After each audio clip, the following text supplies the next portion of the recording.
Kita ke sorotan berikutnya, Saudara. Satu jenazah korban pesawat ATR 42500 berjenis kelamin perempuan tiba di posko tim SAR gabungan di Tompo Bulu, Pangkep, Sulawesi Selatan.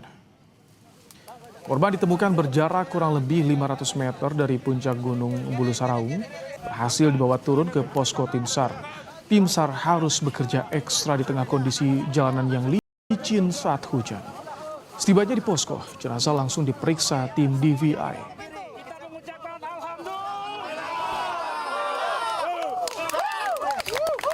Penemuan jenazah pada malam hari ini adalah jenazah yang kedua, ya, yang berjenis kelamin perempuan. Jenazah ini kita tarik dari kedalaman kurang lebih 350 meter. Langsung menurunkan jenazah sampai dengan di pos desa Tompo Bulu ini sekitar pukul 20.00. Langsung diterima oleh tim DPI dari Polda Sulawesi Selatan.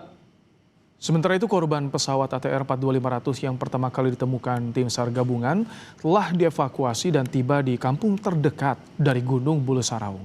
Jenazah saat ini berada di Kampung Lampeso, Kabupaten Maros.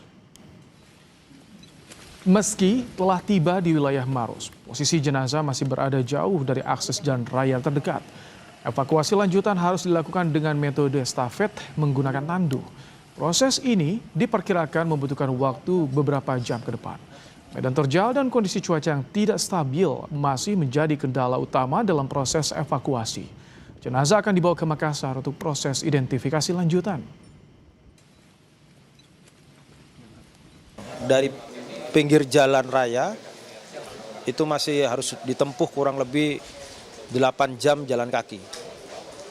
Sehingga ini pas tim sedang berupaya, ada tim dukungan untuk membantu mendekat ke lokasi. Medannya tidak bisa dilalui kendaraan. Jadi harus menggunakan foot mobility atau jalan kaki. Kemudian medannya juga bervariasi tetap. Namun karena ada penduduknya sehingga ya kita dibantu, mungkin ada beberapa jalan setapak yang bisa dilalui.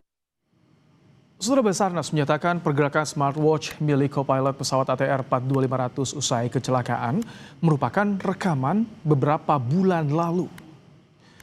Basarnas dibantu Polda Sulawesi Selatan mengungkap pergerakan smartwatch yang disampaikan keluarga merupakan rekaman beberapa bulan lalu saat korban berada di Jogja. Basarnas menyampaikan jika keluarga telah menerima penjelasan tersebut.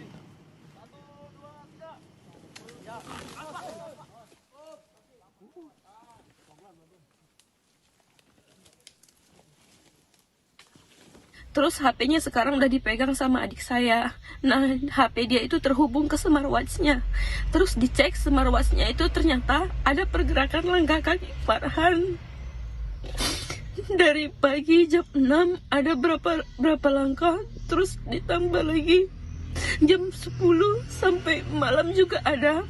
Saya lupa jamnya berapa aja. Intinya pergerakan langkah kakinya itu makin lama makin bertambah. Tolong turunkan tim SAR lebih banyak lagi, Pak.